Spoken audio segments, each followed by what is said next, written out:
जब भी ताज महल का नाम आता है तो जहन में एक ही तस्वीर उभरती है, संगे मरमर से बनी मोहब्बत की एक लाजवाल दास्तान। लेकिन क्या ये कहानी सिर्फ इतनी ही है या इसकी सफ़ेद दीवारों के पीछे ताकत, सियासत और शाही अज़ाइम की एक बहुत गहरी दास्तान भी छुपी है?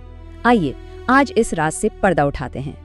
तो फिर सवाल ये उठता है कि ताजमहल आखिर है क्या? क्या ये सिर्फ एक मोहब्बत भरी यादगार है या फिर ये शाही ताकत का एक ऐसा ज़बरदस्त ऐलान था जो सदियों तक गूंजता रहे? सच पूछें तो इसका जवाब इतना सीधा नहीं है जितना हम समझते हैं। चलें, कहानी को शुरू से शुरू करते हैं। ये दास्तान एक ऐसी मोहब्बत से जुड़ी है जिसने एक सल्तनत को मजबूत किया। शहंशाह शाहजहां, जो उस वक्त शहजादा खुरम कहलाते थे, और उनकी अहलिया मुमताज़ महल। उनका रिश्ता कोई आम शाही जोड़ नहीं था, ये एक बहुत गहरी सियासी और जज्बाती शिराकतदारी थी। तो आखिर ये मुमताज़ महल थी कौन? सिर्फ एक मलिका? नहीं, बिल्कुल नहीं। वो शहंशाह की सबसे करीबी मशीर, उनकी राजदां और उनकी सबसे बड़ी ताकत थी। वो ना सिर्फ फौजी मुहिमात पर उनके साथ जाती थी, बल्कि मुगलिया दरबार की खतरनाक सियासी चालों में उनका मजबूत सहारा भी थी। सच तो ये है कि उनके बगैर सल्तनत का इस्तेहकाम शायद मुमकिन ही ना था। एक बात समझना बहुत ज़रूरी है, मुगलिया सल्तनत में तख्त विरासत में नहीं मिलता था, उसे छीना जाता था।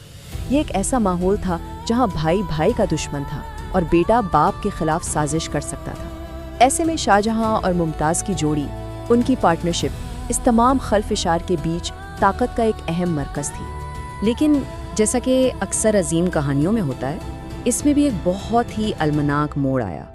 एक ऐसा सानिहा जिसने मुगलिया सल्तनत की तारीख का रुख ही बदल कर रख दिया। साल था 1631। दक्कन में एक फौजी मुहिम जारी थी और वहीं अपने 14वें बच्चे की पैदाइश के वक्त मुमताज़ महल इंतकाल कर गईं। ज़रा सोचें, ये सिर्फ एक ज़ाती नुकसान नहीं था, ये एक सियासी बहरान भी था। ऐन मैदानी जंग के करीब शहंशाह ने अपनी सबसे बड़ी मुशीर और साथी को खो दिया था। तारीख की किताबें कहती हैं कि शहंशाह उस गम से बिल्कुल टूट गए थे। कुछ लोग तो ये भी कहते हैं कि उनके बाल रातों रात सफ़ेद हो गए। अब ये बात सच हो या ना हो, इससे एक चीज़ तो साफ जाहिर है कि ये गम इतना गहरा था कि उसने तारीख का धारा बदल दिया। इसी गहरे दुख ने एक अजीम शाही मंसूबे को जन्म दिया और इसी गम की कोख से एक जुनून ने जन्म लिया। एक ऐसा जुनून जिसे संगे मरमर में ढलना था। शाहजहां ने हुक्म दिया कि एक ऐसी यादगार तामीर की जाए जो उनकी मोहब्बत को रहती दुनिया तक अमर कर दे। ये सिर्फ एक इमारत का मंसूबा नहीं था, ये एक शहंशाह का जुनून था। जरा इस प्रोजेक्ट के स्केल का अंदाज़ा लगाइए। 20,000 से ज़्यादा कारीगरों ने 22 साल तक दिन रात मेहनत की। पूरे एशिया से कीमती पत्थर लाए गए। खताती, बागात और इमारत का हर कोना एक मुकम्मल ज्योमेट्रिकल तवाज़न के साथ बनाया गया था। ये सिर्फ मोहब्बत का इजहार नहीं था, ये मुगलिया सल्तनत की बेपनाह दौलत और ताकत का खुला मुजाहिरा था। अच्छा, तो मोहब्बत की कहानी तो हमने सुन ली, लेकिन क्या बात सिर्फ इतनी सी है? शायद नहीं। हर बड़ी इमारत की तरह ताजमहल की भी एक से ज़्यादा कहानियां हैं, और अब वक्त है इस दास्तान का दूसरा और शायद ज़्यादा पेचीदा रुख देखने का। तो फिर इस संगे मरमर के पीछे छुपा असल पैगाम क्या था? क्या ये सिर्फ एक शौहर का अपनी बीवी के लिए गम था या इसके पीछे कोई गहरा सियासी मकसद भी काम कर रहा था?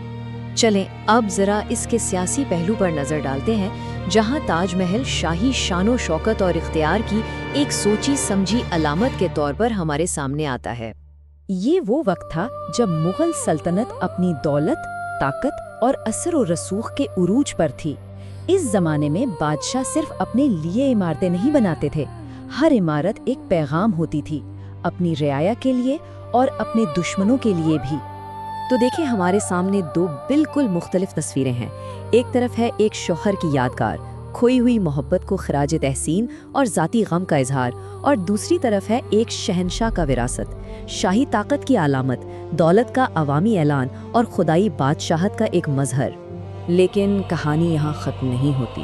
ताकत का खेल बहुत बेरहम होता है, और सितम ज़रीफ़ी देखें कि जिस शहंशाह ने अपनी मोहब्बत और ताकत की इतनी बड़ी निशानी बनाई, उसी की ज़िंदगी का इख्तिताम बहुत ही अलमनाक हुआ।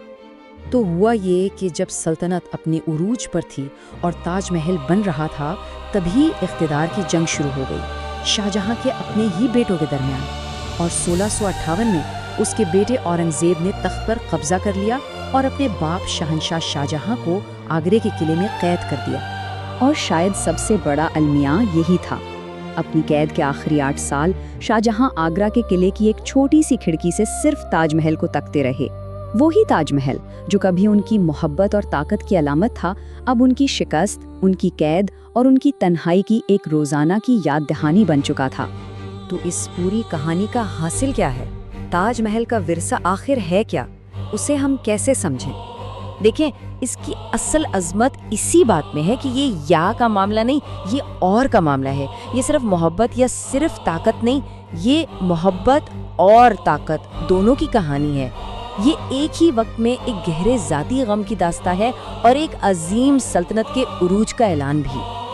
بالکل جیسے کسی نے کیا خوب کہا ہے کہ یہ تاریخ کا وہ نایاب لمحہ تھا جہاں جذبات اور سلطنت ایک دوسرے سے ٹکرا گئے، اور شاید یہی چیز تاج محل کو دنیا کی تمام یادگاروں میں اتنا خاص بناتی ہے۔ اور آخر میں ایک سوال ہمارے لیے، ہمارے ارد گرد جو تاریخی عمارتیں اور یادگاریں ہیں، وہ ہمیں کیا کہانیاں سناتی ہیں؟ کیا ہم نے کبھی سوچا ہے کہ ان کی بنیاد میں صرف پتھر اور گارا ہے، یا محبت، طاقت اور سیاست کی کوئی گہری داستان بھی چھپی ہے؟